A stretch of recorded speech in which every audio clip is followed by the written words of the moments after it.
இப்போ ரோடு ஆக்சிடெண்ட்டில் 2 லயபிலிட்டியை பற்றி பேசணும். அதாவது என்னென்னா, அப்போ அந்த லயபிலிட்டியில் ஒன்று கிரிமினல், ஒன்று சிவில். இப்போ சிவில் ரொம்ப முக்கியம். ஏன்னா ஆக்சிடெண்ட்டில் பாதிக்கப்பட்டவனுக்கு காம்பன்சேஷன் வேணும், அவனை சார்ந்திருக்க குடும்பங்களுக்கு அது போய் சேரணும். சிவில் லயபிலிட்டின்னு பார்ப்போம். இப்போ ரோடு ஆக்சிடெண்ட்டில் தப்பே பண்ணாமல் ஒருத்தர் இன்னொருத்தருடைய தப்புனால உயிரிழந்துட்டார். பட் அவங்க குடும்பம் டிபெண்டன்ஸ்லாம் என்ன பண்ணுவாங்க? ஸோ இந்த சிவில் லைபிலிட்டி தான் இன்றைக்கி மோஸ்ட் இம்பார்ட்டன்ட். இப்போ இந்த சிவில் லைபிலிட்டிக்கு என்ன அப்படின்னா, அதாவது மோட்டார் ஆக்சிடெண்ட் கிளைம் ட்ரைபியூனல் அப்படின்ருக்கு. அதாவது மோட்டார் ஆக்சிடெண்ட் கிளைம் ட்ரைபியூனல்.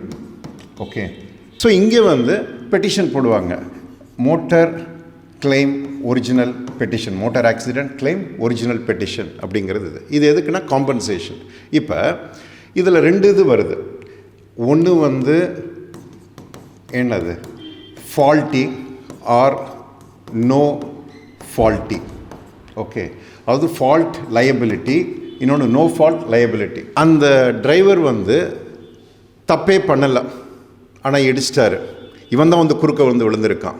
அப்போ டிரைவருடைய ஃபால்ட் இல்லை. இன்னொன்று டிரைவர் கவனக்குறைவால் ஃபோனை பார்த்துக்கிட்டு போய் முட்டுறது. இந்த fault liability or no fault liability. இப்போ நோ ஃபால்ட் லயபிலிட்டிக்கு ஒரு காம்பன்சேஷன் இருக்குது.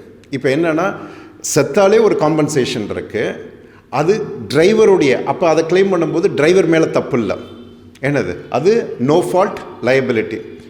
இல்லைன்னா ஃபால்ட் லயபிலிட்டி. இந்த ஃபால்ட் லயபிலிட்டி, அதாவது டிரைவருடைய கவனக்குறைவால் ஒருத்தர் உயிரிழந்துட்டார் ஆர் பெர்மனன்ட் டிசபிலிட்டி ஹஸ் அரைஸ்ட் அப்படின்னா தான் ஹையர் காம்பன்சேஷன் வரும். ஹையர் காம்பன்சேஷன் வரும்.